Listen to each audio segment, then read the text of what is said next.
Hello investors, welcome back to new video.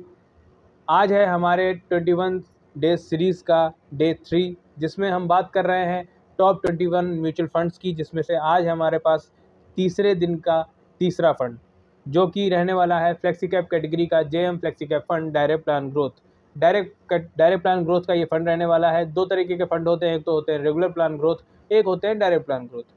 मैं बात कर रहा हूँ डायरेक्ट प्लान ग्रोथ की। JM flexi cap mutual fund ये फंड हाउस हो जाता है। लॉन्चिंग डेट की अगर हम बात कर लेते हैं तो यहाँ पे लॉन्चिंग डेट जो इस फंड की होती है वो 1 जनवरी 2013 इसकी लॉन्चिंग डेट हो जाती है।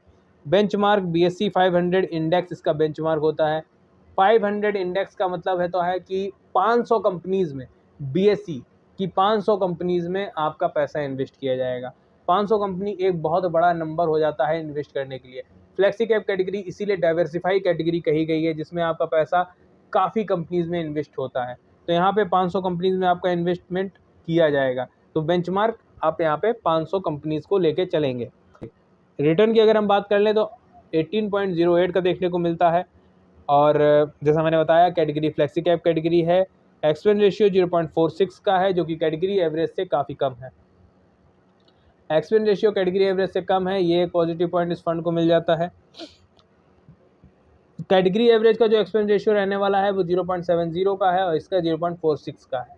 देखिए, मैंने आपको जो हमने पहला वीडियो इस सीरीज़ का बनाया था उसमें मैंने एक चीज़ बताई थी कि कैटेगरी एवरेज से जब हम अपने बेंचमार्क से किसी चीज़ को कंपेयर कर रहे हैं तो हमें रिटर्न में उससे ज़्यादा और फीस में उससे कम रहना है, तभी हमारे लिए बेहतर एक फ़ंड ये होने वाला है। और इस 21 डेज़ की जो ये सीरीज़ है, इसमें हम एक फ़ंड के माइनर पॉइंट्स को भी हम देखने वाले हैं। वो आपके लिए माइनर पॉइंट्स होंगे, लेकिन यहाँ पे मैं आपको चीज़ें सिखा रहा हूँ, ये इसलिए मेरे लिए माइनर पॉइंट्स नहीं है और आपके लिए भी नहीं होने चाहिए, क्योंकि आप अपना पैसा हार्ड अर्न मनी लगा रहे हैं। तो यहाँ पे एक्सपेंस रेशियो इसके कैटेगरी एवरेज से कम है। फंड साइज 5,917 करोड़ 33 लाख का इसका फंड साइज होता है। ओपन इंडेड फंड है, रिस्क ग्रेड एवरेज है, रिटर्न ग्रेड हाई है। मिनिमम इन्वेस्टमेंट 1000 से यहाँ पे आप कर सकते हैं और मिनिमम SIP 100 रुपये से और मिनिमम विड्रॉल यहाँ पे 500 से किया जा सकता है।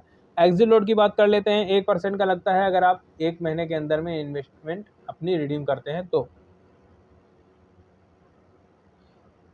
CAGR की बात कर लें तो 1 साल में 0 माइनस में जा रहा है यहाँ पे 1 साल का।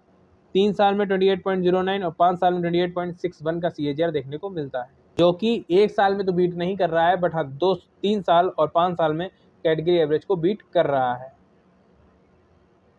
रोलिंग रिटर्न की बात कर लेते हैं तो रोलिंग रिटर्न 6 महीने में भी बीट कर रहा है, 1 साल में भी बीट कर रहा है, 2 साल, 3 साल और 5 साल लगातार ये बीट कर रहा है अपने कैटेगरी एवरेज को। यहाँ पे अगर हम ईयरली रिटर्न की बात कर लेते हैं तो यहाँ पे 2020 में थोड़ा कम रहा, 2021 में अच्छा रहा, 22 में कम रहा और सबसे अच्छा यहाँ पे रिटर्न 2023 में देखने को मिला।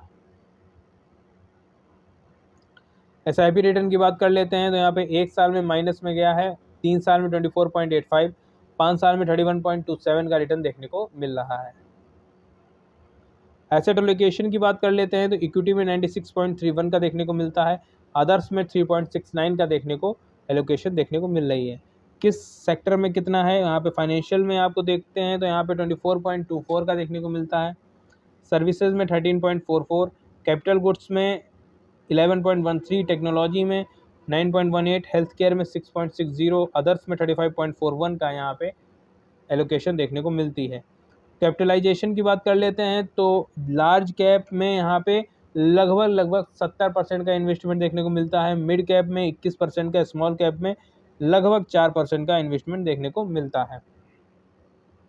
आप कहेंगे ये कोई यहाँ पे कैटेगराइज तो है नहीं कि फ्लेक्सी कैप कैटेगरी में लार्ज कैप में ही ज़्यादा लगना है, तो लार्ज कैप में क्यों लगा। देखिए, मैंने आपको पहले भी फ्लेक्सी कैप कैटेगरी के विषय में समझाया है कि ये डाइवर्सिफाई के साथ साथ एक फंड मैनेजर को फ्री हैंड होता है इसमें, कि वो मार्केट के मूड के मुताबिक अपने एलोकेशन को चेंज कर सकता है।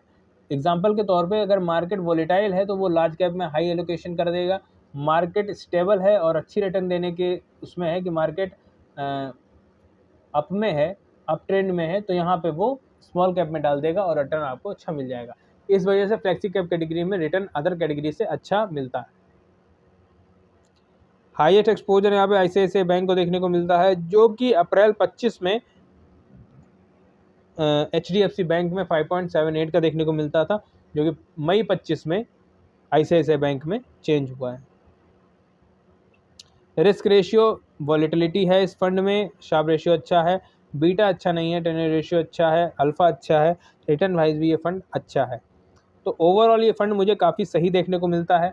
JM फ्लेक्सी कैप कैटेगरी है, तो लोग भी फ्लेक्सी कैप कैटेगरी में इन्वेस्ट करना चाहते हैं वो इस फंड को एक बार देख सकते हैं, एनालाइज कर सकते हैं, और अच्छा लगे तो इन्वेस्ट भी कर सकते हैं।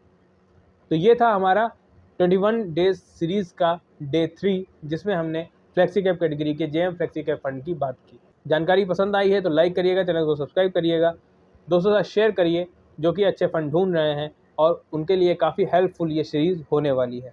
मिलता हूँ नेक्स्ट वीडियो में, धन्यवाद।